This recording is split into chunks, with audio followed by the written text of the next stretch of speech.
आज मैं आपको एक ऐसे समुद्र के बारे में बताने जा रहा हूँ जिसका नाम लाल सागर है। अंग्रेजी में इसे रेड सी के नाम से भी जाना जाता है। इसका नाम लाल सागर क्यों पड़ा तथा इसके बारे में कई अन्य महत्वपूर्ण जानकारियाँ के बारे में भी मैं आपको बताऊंगा। सबसे पहले तो मैं आपको बता दूं कि लाल सागर अफ्रीका एवं एशिया के बीच हिंद महासागर का एक नमकीन पानी की एक खाड़ी है। दक्षिण में अदन की खाड़ी से लाल सागर हिंद महासागर से मिलता है।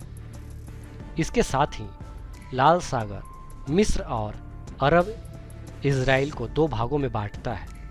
इसका मतलब यह हुआ कि इसके एक तरफ मिस्र सूडान जैसे देश हैं तो दूसरे तरफ अरब और इजराइल जैसे देश हैं। लंबा और संकीर्ण आकार का लाल सागर भूमध्य सागर के मध्य और उत्तर पश्चिम तथा हिंद महासागर से दक्षिण पूर्व तक फैला हुआ है। यह रेगिस्तान और अर्ध रेगिस्तानी क्षेत्रों से घिरा हुआ है जिसमें कोई भी बड़ा ताजे पानी का प्रवाह नहीं है। तो अब बात करते हैं इस सागर की लंबाई और चौड़ाई के बारे में। लाल सागर की लंबाई लगभग 2250 किलोमीटर है तथा इसकी चौड़ाई लगभग 355 किलोमीटर के आसपास है। इसके अलावा ये जो समुद्र है वो करीब 490 मीटर गहरा है।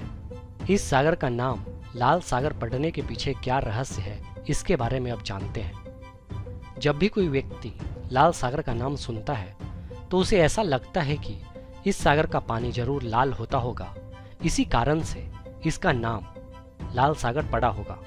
लेकिन आपको एक बात जानकर काफी आश्चर्य होगा कि इस समुद्र का पानी बिल्कुल भी लाल नहीं है। ये बात सुनकर आप भी हैरत में पड़ गए होंगे कि आखिर इसका पानी लाल रंग का नहीं है तो आखिर इसे लाल सागर किस आधार पर और क्यों कहा जाता है। दरअसल इस सागर को लाल सागर कहे जाने के पीछे यह रहस्य है कि इस समुद्र में ट्राइकोडेसियम इरिथियम नामक लाल शैवाल इस सागर के जल के ऊपर तैरती है और यही जो शैवाल है वो इस सागर को लाल रंग प्रदान करती है। इस शैवाल के कारण यह समुद्र लाल रंग जैसा प्रतीत होता है और इसी कारण से इस सागर को लाल सागर या रेड सी के नाम से जाना जाता है। इसके अलावा लाल सागर के नाम के संदर्भ में विभिन्न सिद्धांत प्रचलित हैं, जिनमें सबसे लोकप्रिय और कुछ विद्वानों का भी मानना है कि अक्सर एशियाई भाषाओं में प्रमुख दिशाओं को संदर्भित करने हेतु रंगों का उपयोग किया जाता है, जिसमें लाल दक्षिण दिशा को और उसी प्रकार काला उत्तर दिशा को संदर्भित करता है। और इस सागर को लाल सागर कहने के पीछे यह भी एक कारण हो सकता है।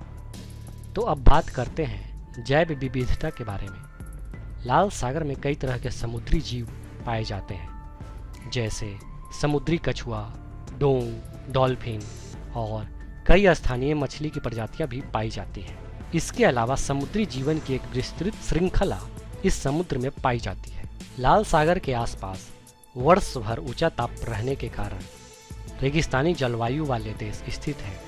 इसके किनारे जेद्दा, हिजाज, मिस्र, सूडान, स्वेज, अकाबा आदि नगर स्थित हैं।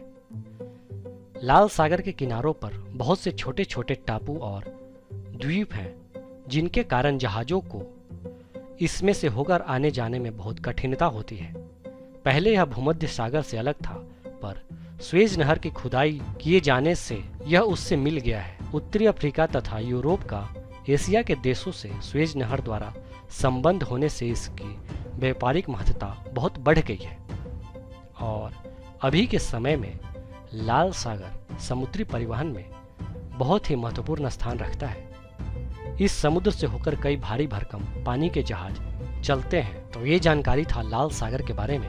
आप शायद ही इससे पहले इस लाल सागर के बारे में इतनी महत्वपूर्ण बातें जानते होंगे।